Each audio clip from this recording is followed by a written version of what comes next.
Good evening, everyone. I welcome to our today's session. I am Manali Chakraborty. First of all, let me thank you all for present here today. It's a great pleasure for me to introduce our speaker this evening, who is going to discuss about India's Indian Ocean policy. The eminent speaker of this unique topic is Dr. Meenakshi Rayghosh. She is an independent researcher, Mumbai, and alumnus of Jadavpur University, from where she did her master's and MPhil in international relations. Did her PhD from the University of Mumbai. She is also on the Academic Advisory Board of Foreign Policy School, Jaipur branch of Institute of Foreign Policy Research, New Delhi. She is a peer reviewer for Journal of Asian Society and International Affairs SEG publication. She taught in Dinabandhu Andrews College, Kolkata, in the Department of Political Science. Now I request to Dr. Meenakshi Ray Ghosh, please start your deliberation.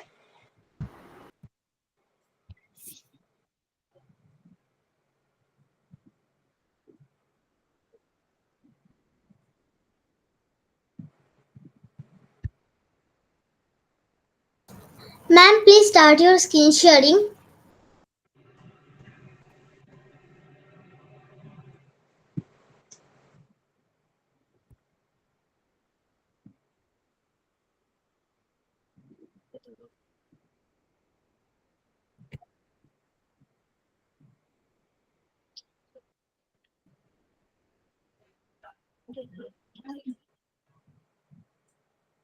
Good evening, everyone. First of all, thank you, Modak Trainers Academy, for inviting me to present today's discussion, which is India's Indian Ocean policy. Now, Indian Ocean is very close to my heart because my doctoral thesis has been on the Indian Ocean. Now, Indian Ocean today is a very important geostrategic and geoeconomic space. Now, it is a center stage for 21st century politics. And also, the Indian Ocean is very unique because it is the only ocean which is named after a country, that is India. It is a crossroad of global trade and commerce, and very, very important from the strategic point of view. So, it is wonderful to share with you one of the most important geostrategic and geoeconomic space today, the Indian Ocean and India's foreign policy.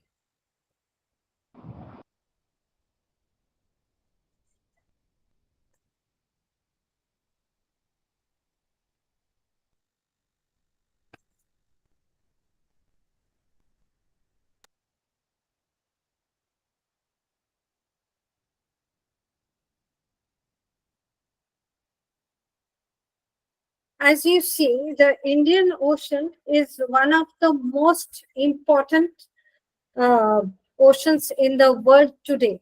Now, I would start with one of the most quoted quotation, which is cited by the scholars and the naval community by the American naval strategist Alfred Thayer Mahan. Now, he said that whoever controls the, if you see the slide, Mahan has stated that whoever controls the Indian Ocean will dominate Asia. And in the 21st century, the destiny of the world would be decided on its water. Now, the Indian Ocean today consists of 57 islands and is bordered by 16 African countries and 18 Asian countries in total. Now, secondly, if I proceed to the entire discussion, that is India's policy and in the Indian Ocean, I would like to clear some maritime jargons which are usually used while referring to the Indian Ocean and the Indian Ocean region. Now, the first is the choke point. Now, what is a choke point? This refers to a point of natural congestion along two broader and more navigable passages. Now, there are in total about seven choke points in the Indian Ocean. Now, the seventh, that is the Mozambique Channel, is not always taken into consideration. But the main I have highlighted is the Suez Canal, the Strait of Hormuz, the Bab el Mandeb, the Strait of Malacca, the Sunda Strait, and the Lombok Strait. Now, I would like to, first of all, go into details about the location of these choke points. Now, choke points are very, very important because there are narrow shipping channels with high traffic, and because of their vital strategic position location, they are very, very important for global trade. Now, first is the Suez Canal. Now, the Suez Canal is an artificial sea level waterway in Egypt connecting the Mediterranean Sea to the Red Sea through the Isthmus of the Suez, dividing Africa and Asia. It is one of the shortest maritime routes to reach Europe. Next, you have the Bab el Mandeb. Now, Bab el Mandeb, if you take the Arabic word Bab, it means gate or gateway, and Mandeb means lamentation. Now, why is it named as the Bab el Mandeb? Now, this is called, if you translate it literally from Arabic, it is called the Gate of Tears. Now, why is it called the Gate of Tears? This is because of the perils in navigating the narrow waterway, which is rife with crossroads, unpredictable winds, reefs, and shoals. Now, Bab el Mandeb is basically a very important strategic choke point. This is a strait between Yemen on the Arabian Peninsula and Djibouti and Eritrea in the Horn of Africa. Next, though it is not shown in the map, you have the Mozambique Channel in Africa. This is between Mozambique and Madagascar. It is a key trading route for goods transiting the Cape of Good Hope to Middle East and Africa. Then you have the important Strait of Hormuz. Strait of Hormuz is between the Persian Gulf and the Gulf of Oman. This is the only sea passage from the Persian Gulf to the open sea. Finally, you have the three important choke points in Asia: the Strait of Malacca, the Sunda Strait, and the Lombok Strait. Now, the Strait of Malacca is between three important littoral straits of Singapore, Malaysia, and Indonesia, and its importance is tremendous because it is the quickest route connecting the Indian Ocean with the Pacific Ocean. It is between the Malay Peninsula in the northeast and the Indonesian island of Sumatra to the southwest. Then the second last choke point is the Sunda Strait. The Sunda Strait is between the Indonesian islands of Java and Sumatra and connects the Java Sea with the Indian Ocean. And finally, you have the final choke points of the Indian Ocean in Asia, the Lombok Strait. This is the strait in the Bali Sea connecting the Indian Ocean coast with between Bali and Lombok in Indonesia. Then my next maritime jargon is the string of pearls. Now, string of pearls is basically a geographical hypothesis. Now, this geographical hypothesis refers to a network of Chinese military and commercial facilities and relationship along the sea lines of communication. Now, this string of pearls, this geographical hypothesis, was coined by a person named Booz Allen Hamilton in the United States in 2004 while presenting a report. Now, China aims to establish a series of naval bases, ports, infrastructure projects along critical routes, resembling a string of pearls encircling India. The impact of the strategy on India is multifaceted and significant. Now, some of the notable examples of the string of pearls theory is the Chinese naval establishment in Pakistan's Gwadar port, the Sri Lankan port of Hambantota. You must remember that while India considers the Indian Ocean as its own backyard, China does not have this liberty. So it has started this policy of encirclement. Now, this has an impact, this naval advancement of the string of pearls has an impact on India. And this can be সবে দিয়েছে আর bathroom পেয়ে গেছে বলে আমি চলে গেছি and this is can be studied from three angles. Firstly, it endangers India's maritime security. China is developing more firepower, and when compared to India, China has more submarines, naval destroyers, vessels, and ships, and their presence will pose a threat to Indian security through the waters of the Indian Ocean. Secondly, the impact on Indian economy. Indian resources, because of this Chinese naval encirclement, will be diverted towards defense and security. Thus, the economy will not reach its potential, hampering economic growth. This may further lead to instability in India and the whole east and southeast region of the Indian Ocean. And thirdly, the strategic clout of India will be diminished. Now, India enjoys a tremendous strategic clout, and this will be reduced because of the fact that China does not have any opening in the Indian Ocean. And the string of pearls will lead to China surrounding India, and by doing so, it will be able to dominate India. And countries today which consider India as a partner in compared to China may end up in the lap of China. Now, before advancing into the significance of the Indian Ocean, we all know that Indian Ocean is the third largest ocean in the world. It is also known as the Sea of Stability.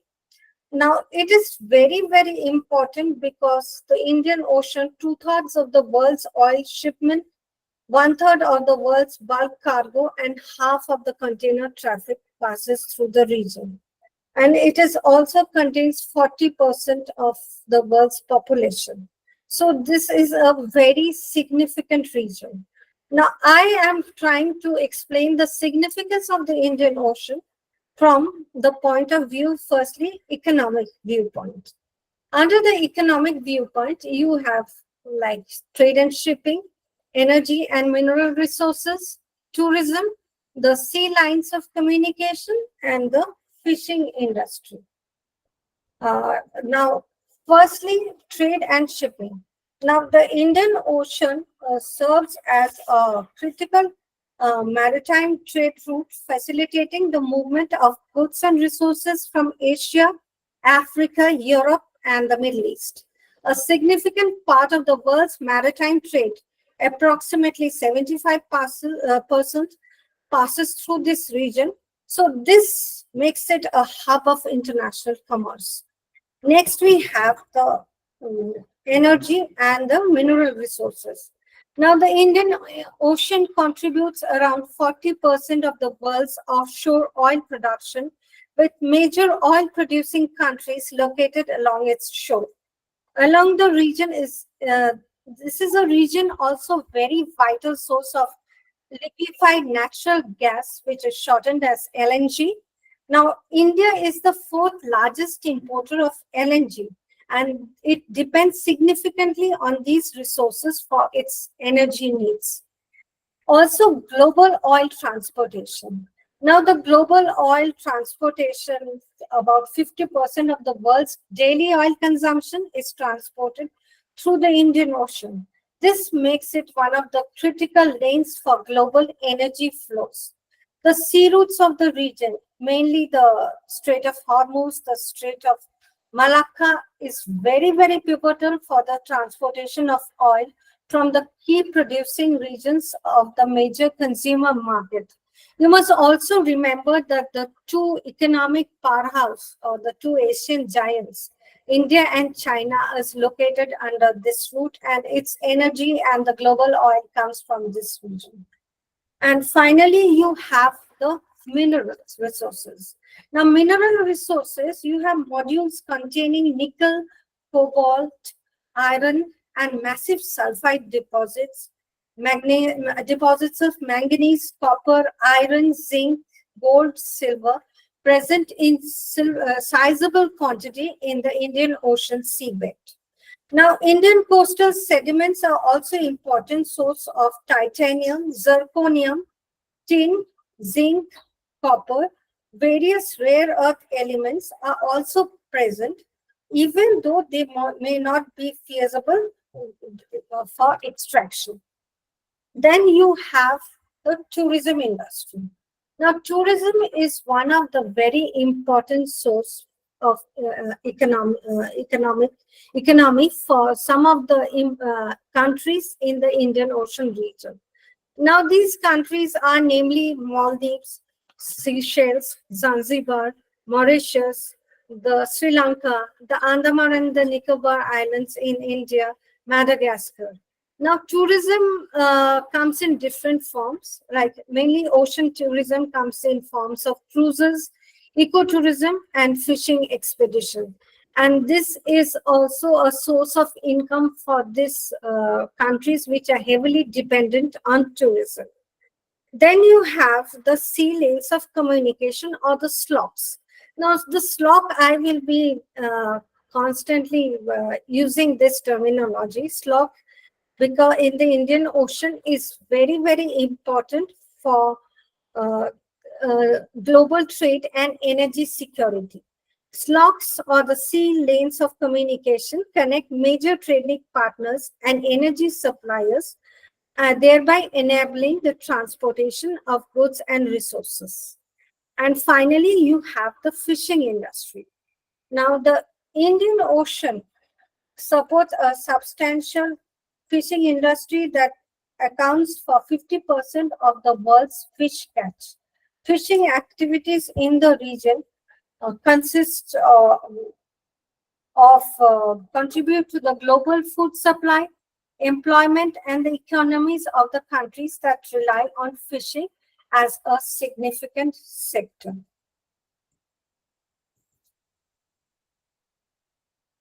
Then you have two main points. One is strategic and one is security. Now, the strategic viewpoint, under it, the region continues to witness very dynamic strategic development as it serves as a vital lifeline for international trade and transport. Remember that India has one of the longest coastlines along the Indian Ocean. This is almost 7,500 kilometers long, and a large portion is dependent on the fishing sector. Therefore, the security of the region is very, very vital for its economic development. So, coastal security is one of the very, very important criteria, not only for India, but also for the littoral countries residing in the Indian Ocean region. Now, this region is also witness to continually evolving strategic developments, including the competing rise of China and India, and also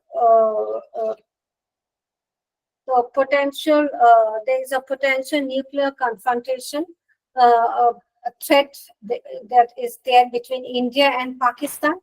And also you have various non-traditional security threats, for example, piracy in and around the Horn of Africa, the Red Sea. Now, I have mentioned the 7 choke points in the Indian Ocean: the Strait of Hormuz, Malacca, and the Bab el Mandeb. Now, these are very, very important for the global trade and energy. Countries like the United States of America, France, and others maintain a naval presence in the Indian Ocean.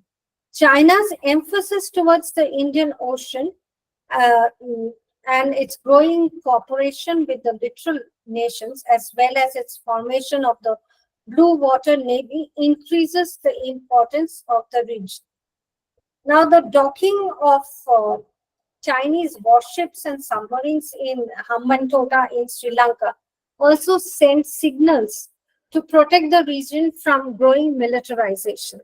Also, you may be aware in the news that recently Chinese research vehicles have been docking in Maldives, and because the recent due to the recent change in the Maldivian government, the government of President Musu of Maldives is having a pro-China tilt.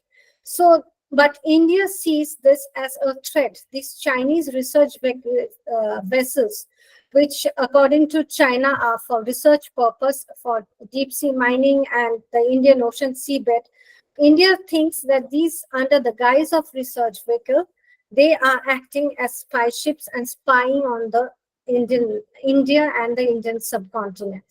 Now, this is an extremely worrisome development. Finally, we come to the policies of India in the Indian Ocean region. Now, you must remember that it would not be wrong to say that till date, Chhatrapati Shivaji Maharaj was one of the renowned for establishing a very strong navy that fought numerous battles to defend and expand his maritime sphere of influence. Now, this was possible through implementation of various policies aimed at securing a dominant maritime position. Now, these policies are still very relevant today and continues to play a very crucial role in fostering strategic alliances in the Indian Ocean region. Among the changes in the Indian strategic thinking in recent years is the partial reorientation of India's strategic outlook towards its maritime dimension. You must remember that India's strategic thinking traditionally always had a very continental outlook. So, for thousands of years, military threats to India have been perceived as coming primarily from India's northwest. This was reinforced by India's experiences in the 20th century, when any direct military threats to India was mainly from Pakistan and China, which were land-based. The continuing threats on the Indian western and northern borders and from the domestic insurgencies has led to the Indian army holding an undisputedly dominant position within the Indian military establishment. India has a very expansive maritime strategy. Now, this has resulted because of the great power aspirations and due to the strategic rivalry in recent times with China.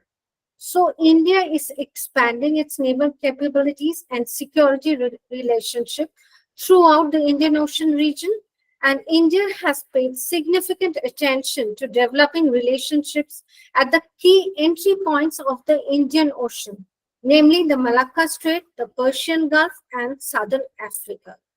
So let me go a little bit backwards. During the Cold War, India's ability to pursue its maritime ambition was severely constrained. And for decades following independence, the Indian Navy was known as the Cinderella of the armed forces. However, since the mid-1990s, India has embarked on a major program to develop blue water navy involving significant increases in its naval expenditure. Now, due to this increase in capital expenditure, this has encouraged plans for a significant change in the Indian Navy force structure with an emphasis on sea control capabilities. So, if according to the former Indian Naval Chief, Admiral Arun Prakash, he said that in 2008, India had aimed to exercise selective sea control of the Indian Ocean through the task force built around 3 aircraft carriers that will form the core of separate fleets in the Bay of Bengal, the Indian Ocean, and the Arabian Sea.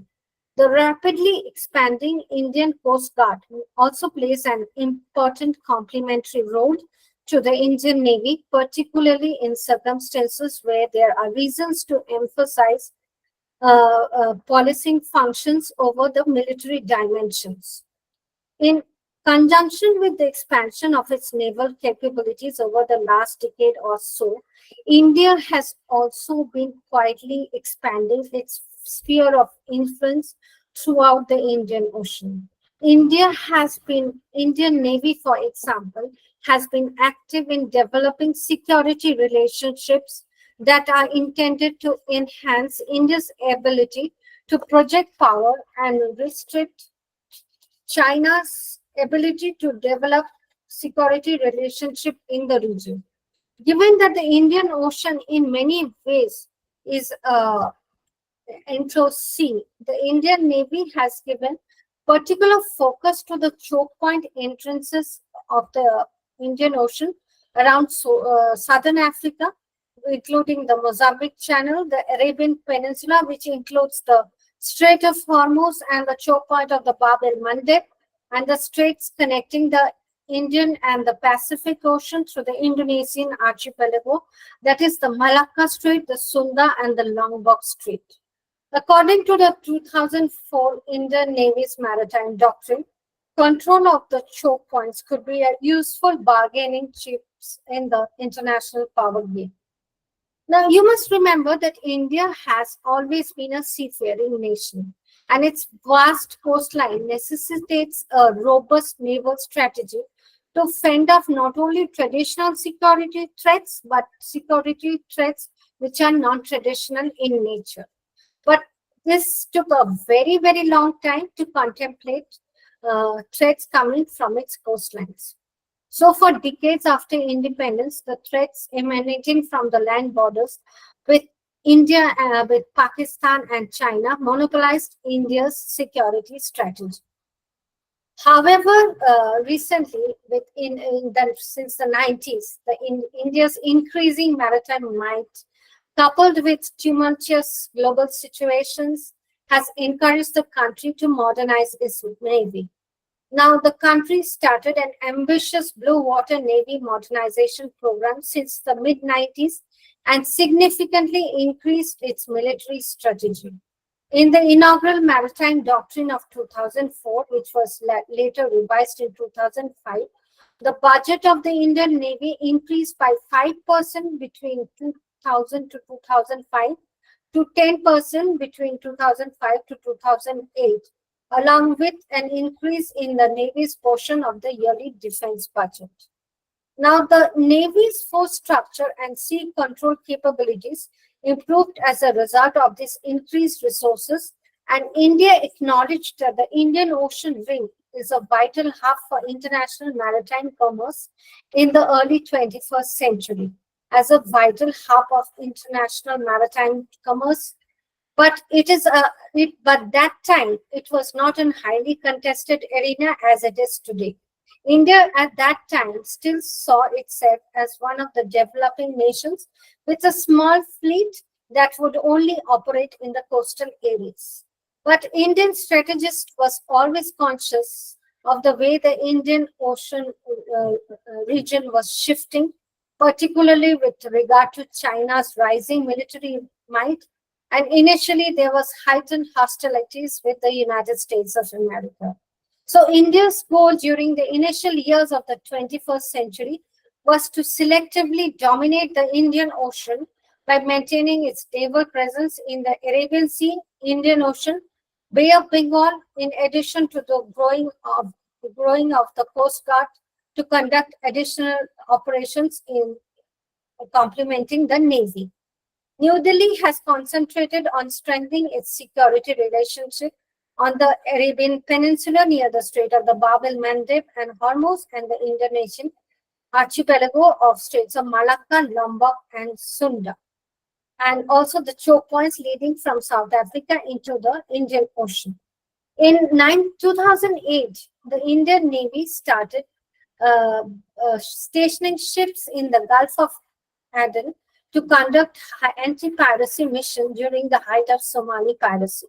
So, offering naval escort to commerce vessels sailing under any flag is a commendable global initiative taken by the countries such as India.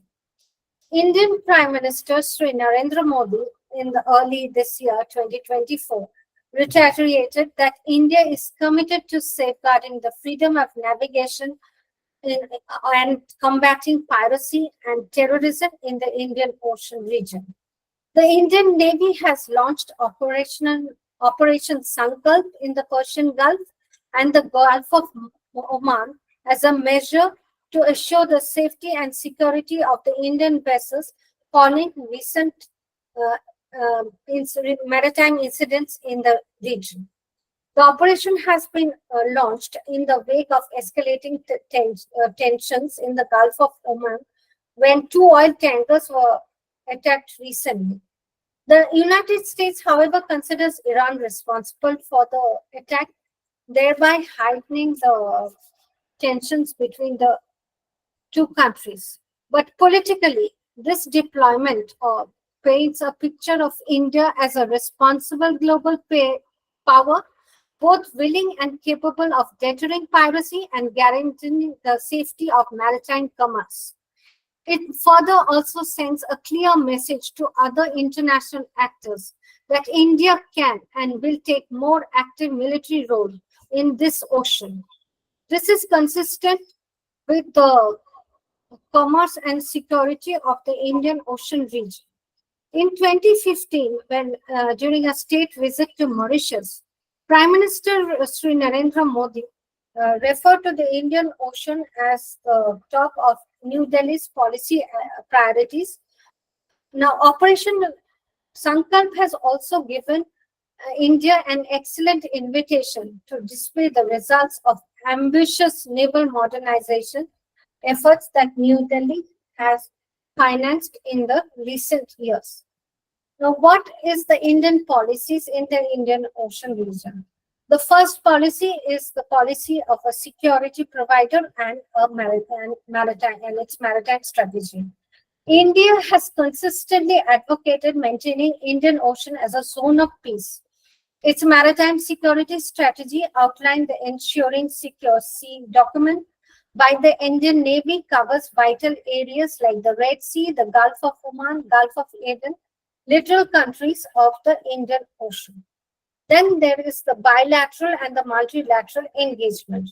Through exercises like the Malabar exercise, which I will be discussing in details in my later part of the presentation, and the bilateral engagement with nations, for example, Indonesia, India has showcased its readiness to play a critical role in the region.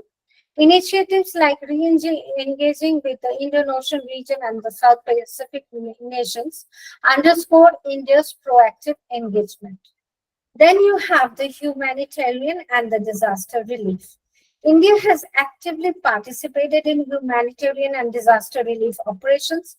Notable examples include assistance to Indonesia and Sri Lanka after the 2004 tsunami, aid to Myanmar after Cyclone Nargis, and support to Bangladesh and Sri Lanka following the cyclones. Such efforts highlight India's commitment to regional well-being. Next, you have the blue economy development. Now, the blue economy development, you have the Sagarmala project, which has been will be discussed in details later on. This aims at port-led development using technology-driven modernization. This approach fosters sustainable growth by harnessing local resources and renewable inputs. The potential of the blue economy aligns India's aspirations to become a $10 trillion economy by 2032. India is also planning an undersea pipeline to carry almost 31.5 million cubic meter gas per day. This planned pipeline starts from the Iranian coast via the Oman Sea to Gujarat, which will be built under the span of 2 years. Then you have the space technology. Advancement of India's indigenous global navigation satellite system, NAV-IC, or the Indian Regional Navigational Satellite System, IRNSS, enhances navigation capabilities not only for land, but also for sea and air. The technology's implications are particularly significant during natural and man-made disasters. Initiatives like the South Asian satellite GSAT-9 blasters communication, governance, education, healthcare, and disaster response across the region. Next, you have the India's role in Indian Ocean. Now, India's role in Indian Ocean is not only multifaceted, but it is impactful, and it is guided by the Vision Sagar, which translates to security and growth for all in the region. Now, if you take the word Sagar, it in Hindi means the sea. Now, Modi Christian, Prime Minister Modi christened this India vision for the Indian Ocean region as Sagar. Now, according to this vision, India would do everything to safeguard its mainland and islands to defend its interest. Further, India will also work to ensure a safe, secure, and a stable Indian Ocean region. Though the Indian Prime Minister did not elaborate, but it implied that these interests included the safety and security of Indian shipping, fishing, seaborne trade, energy supply, assets and resources in the maritime domain, and Indian citizens who are working overseas. Given the seamless connectivity in the maritime domain, instabilities anywhere will impact on the Indian maritime security. As per Sagar, India seeks to deepen economic and security cooperation with its maritime neighbors and assist in building their maritime security capabilities. For this, India would cooperate on the exchange of information, coastal surveillance, building of infrastructure, and strengthening their capabilities. Next, India believes that it is only through collective and collaborative and cooperative approaches that peace can be advanced in the region. In this context, associations like the Indian Ocean Naval Symposium, which is an Indian-led initiative established in 2008, which brings together 35 navies in the region, the India-Sri Lanka-Maldives Trilateral, which was established in 2013, are very, very important. Such mechanisms strengthen efforts not only to counter non-state actors engaged in piracy, terrorism, and other crimes, and also natural disasters. Further, India seeks an integrated approach and a cooperative future which result in sustainable development for all in the region. India opines that the Indian Ocean Rim Association, or IORA, has a very important role to play. Bringing out the centrality of the blue economy in India, the Indian Prime Minister said that the blue chakra or wheel in the Indian national flag represents the potential of the blue revolution or ocean economy. Lastly, Indian Prime Minister Narendra Modi stated that those who are resident in the region, that is the littoral countries, have the primary responsibility for peace, stability, and prosperity in the Indian Ocean, with other nations who have strong stakes in the region. India engages through dialogues, visits, naval exercises, capacity building, capability enhancement, and economic partnerships. Prime Minister Modi categorically stated that India stands for respect for international maritime rules and norms by all countries and powerful resolution of maritime issues. Next, you have the Sagarmala program of 2015, which was approved by the Union Cabinet, which aims at holistic port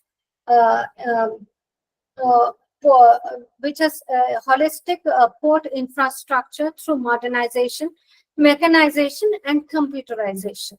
Now, the vision of this Sagarmala program is to reduce the logistic cost of export and import, domestic trades, and with minimal infrastructure investment. The ministry has also started an ambitious project of Sagarmala Seaplane Services, SSPS, with potential airline operators. The Prime Minister launched the Sagarmala Sagartat Samriddhi Yojana with the release of the Indus Maritime India Vision 2030 in March 2021. The Ministry of Port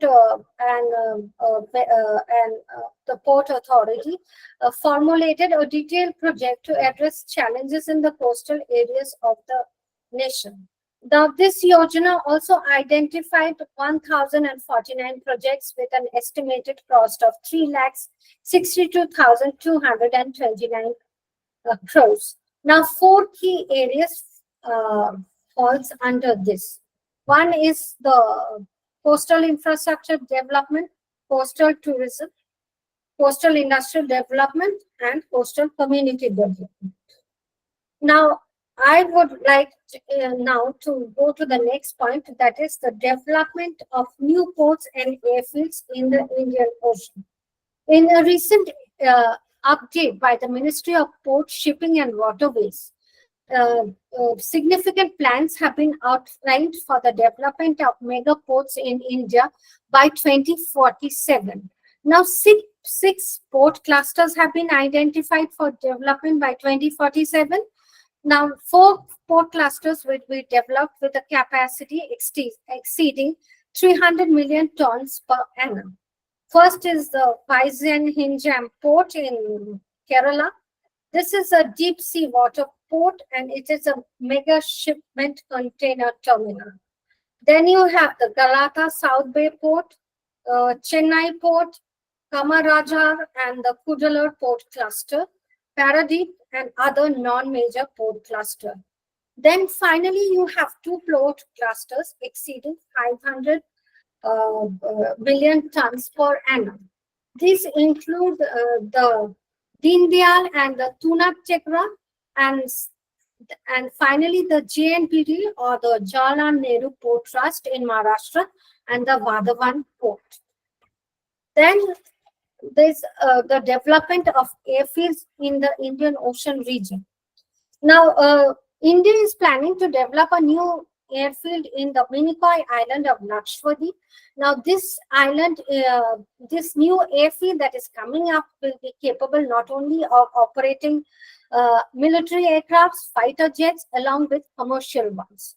Now, this development comes at a time when a diplomatic row has erupted between India and Maldives over the Maldivian ministers had made some derogatory comments on very recent visit by the Prime Minister to Lakshadweep.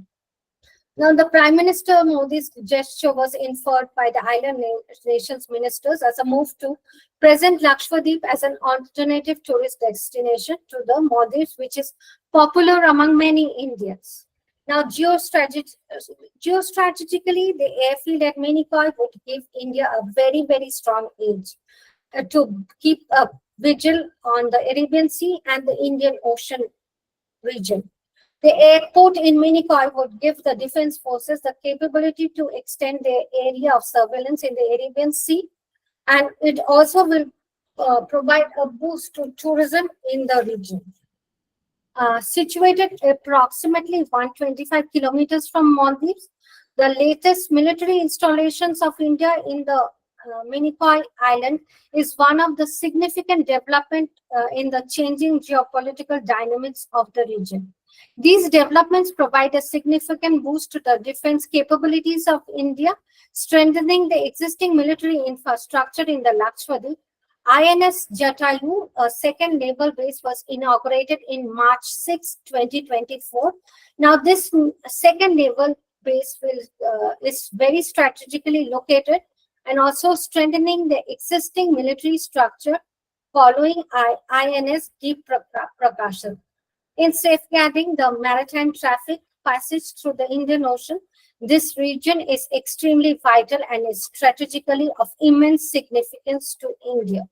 And this also strengthens Indian effort to maintain India's security and stability in the region.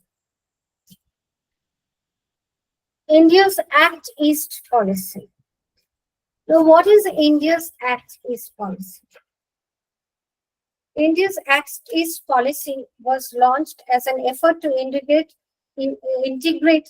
India's economy with the Southeast Asian nations, and is used to make important military and strategic agreements with Vietnam, Japan, the Philippines, South Korea, Indonesia, Singapore, Thailand, helping India to counter China. The first is building and accessing ports. India is developing Chabad port in Iran, opening a new land sea route to Central Asian countries bypassing Pakistan. It is strategically located close to the Chinese Gwadar port in Pakistan and very, very close to the Strait of Hormuz. Chabad also gives India a strategic position since it overlooks the Gulf of Oman, a very strategic oil supply route. Indonesia. India is building a deep sea port in Indonesia, a place named Sabang, and it has of immense strategic significance and close to the Strait of Malacca and the India's Andaman and Nicobar Island. In Myanmar, India has built a deep water seaport in Sitwe in 2016. Bangladesh, India will help in modernizing the seaport in Mongla, and India can also use the Chittagong port of Bangladesh. India has also signed agreement with Oman to access the strategically located naval facilities of Oman. This is close to the Strait of Hormuz, and more than 30% of the oil exports pass through this region. India has also signed an agreement with Singapore to access the Changi naval base of Singapore. This is very strategically located close to the Strait of Malacca. Now, also military and naval relationship to upgrade and train its navy. India has developed strategic naval relationship with Myanmar, which gives India an increased footprint in the area. It has also made agreements for military cooperation in the region with Japan, Australia, USA, and these four countries carry out joint military exercises in the Indian Ocean region and is known as the Quad. Now, building coastal radar network. In Bangladesh, India has recently signed an agreement with Bangladesh to install 20 coastal surveillance radar systems along the coastline of Bangladesh. This will help to monitor Chinese warships which are frequently visiting the Bay of Bengal. Sri Lanka, 6 coastal surveillance radar or CSR has been installed in Sri Lanka. As per some report, India is planning to set up at least 10 more CSRs in Sri Lanka. There is constant ongoing efforts by the government of India and Sri Lanka to solidify the India-Sri Lanka ties. Mauritius, 8 coastal surveillance radar system has been installed in Mauritius. Seychelles, 1 coastal radar system has been installed. The first coastal radar system became operational in 2015. It was commissioned in the main island of Mahé. More coastal surveillance radar will be installed in the small islands of Astor, Assumption, and Farquhar. And there are plans for 32 more CSR systems in Seychelles. Now, Indian Bharat Electronic Limited, BELS, has set up 46 radar stations and 16 command and control systems in 2015 in India. In the next phase, 38 more coastal radar stations and 5 command and control systems will be set up. Further, India has also invested a lot diplomatically with countries like Turkmenistan, Uzbekistan, Kyrgyzstan, Kazakhstan, Mongolia. All these countries surround China in the north. It has also signed a pact with France for opening up their naval bases to each other's warships across the Indian Ocean. Thereby, it grants the Indian Navy access to the important French port, including one in Djibouti, which is home to China's single overseas military base. And it also set up an information fusion center in the Indian Ocean region that will share real-time maritime information with friendly nations, and which will be based out of Gurgaon. Now, all these CSRs or the coastal surveillance radar systems are connected to provide a comprehensive real-time picture of Indian defense establishment regarding Chinese presence in the region. India has also finalized an agreement for a new base in Seychelles, negotiated military access for naval facilities of Oman's port and airfield, and also for allowing deployments of each other naval facilities was signed in Singapore in 2017. And with expanded bases in the Andaman and Nicobar Island and at the end of the Malacca Strait, India is raising its stakes high in the fight over the waters of Southeast Asia. Now, finally, we come to the Malabar exercise, which I had gone through before. Now, what exactly is the Malabar exercise? It originally initiated by, between the United States and the Indian Navy in 1992. In 2015, Japan became a permanent participant. In 2020, Australia joined in making it a quadrilateral security dialogue or Quad, and in 2023, the latest Malabar exercise took place. Now, the Malabar exercise, it can last anywhere between 6 to 14 sea days, and it is a three-way Navy drill. However, it is alternately takes place in the Indian and the Pacific Ocean. Now, the first Malabar exercise took place in the Bay of Bengal in 2007. Singapore and Australia was previously served as non-permanent members, but Australia joined permanently in 2020. Now, the exercise consists of a wide range of actions, including fighter combat missions, maritime operations. Now, the goal of India, the United States, Japan, and Australia's Malabar exercise is to coordinate for a free, open, and inclusive Indo-Pacific. Now, objective primarily is performing naval drills and to improve India's and other countries' cooperation in the sphere of maritime defense. Malabar exercise, according to the Indian government, intended to improve the interoperability of the warships participating in the drill. Furthermore, the exercise assists in participating navies in rehearsing and comprehending security operations of each other's maritime security norms. Next, you have the regional groupings in the Indian Ocean region. I had earlier just skipped through this. I have just mentioned before. Now, firstly, you have the Indian Ocean Naval Symposium. Now, this Indian Ocean Naval Symposium is an India's initiative. You have 25 member states and 7 states which are of observer status. Now, and this is a very important regional grouping. Now, the next you have the Indian Ocean Rim Organization. Now, this is an intergovernmental organization which is aimed at strengthening regional cooperation, sustainable development within the Indian Ocean region through 23 member states bordering the Indian Ocean and 10 dialogue partners. It was formed in 1997 and its secretariat is in Mauritius. Now, the IORA is a regional forum, tripartite in nature, bringing together representatives of government, business, and academia for promoting cooperation and closer interaction among them. It is based on the principle of open regionalism for strengthening economic cooperation, particularly on trade facilitation and investment, promotion, as well as social development of its members.